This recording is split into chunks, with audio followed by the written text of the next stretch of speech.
Factor markets, part 1, take 1.5. There we go. Hey everybody, welcome back. Okay, we're still on theory of the firm, but we're making a major transition. We're going to factor markets. You see what we've been doing, all that stuff on perfect competition and monopoly has been focused on the product market. And when we're focused on the product market, one of the big questions we're trying to find is how many products should a firm make? Okay, so theory of the firm, they're making decisions. How many products should they make?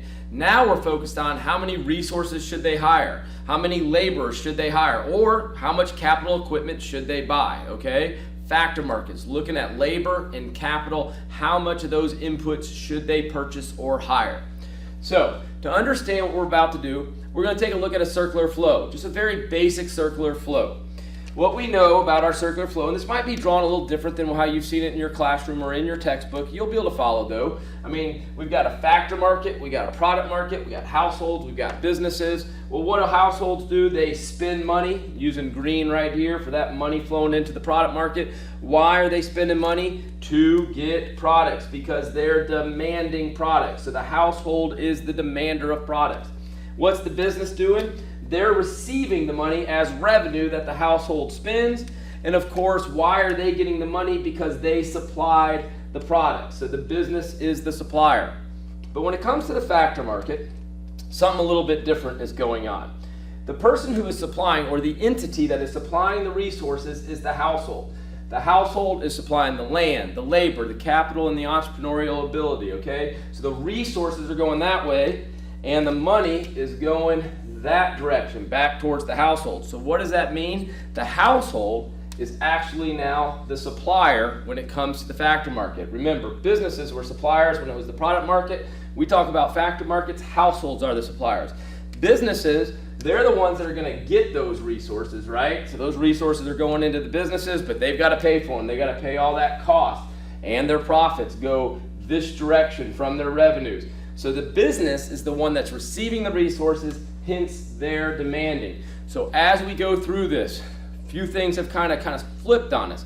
Supply is still going to be upward sloping, demand's still going to be downward sloping, but who the supplier is now no longer the business, it's the households, and who the demander is no longer the households, it's the business. Remember that for the entire unit on factor markets. Now, got that covered, and we'll see that kind of come up a few times as we go on. Now I want to go through some basic just terminology or terms, okay? First one, derived demand. So the demand for any factor of production is derived from the benefits of that factor of production.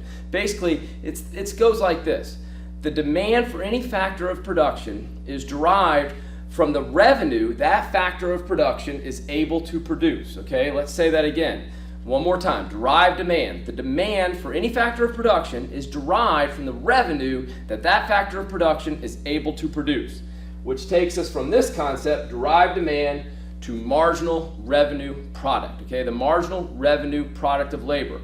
So right there we can see that marginal revenue product of labor is going to be the firm's demand curve. How do we get the marginal revenue product of labor? Well, it is composed of two things, okay? It's proposed of the marginal product of labor. Well, what the heck is that? The additional products that one more laborer can produce, okay? Marginal product of labor. The additional products one more laborer can produce. We're going to take that and multiply it by the marginal revenue, okay? The marginal revenue tells us the additional revenue we're getting for each product produced. So we take the marginal product times the marginal revenue. What do we get? The marginal revenue product of labor, and that is our demand for labor, or it's the business's demand for labor. Now, on the other side, how much does it cost? Marginal factor cost of labor, okay? Now, sometimes you're going to see marginal resource cost, because the word factor and the word resource interchangeably, don't be fooled by it. But more often than not, you'll see MFC, because if it's MRC, you see it's a little bit too close to MRP. So most teachers go with marginal factor cost of labor.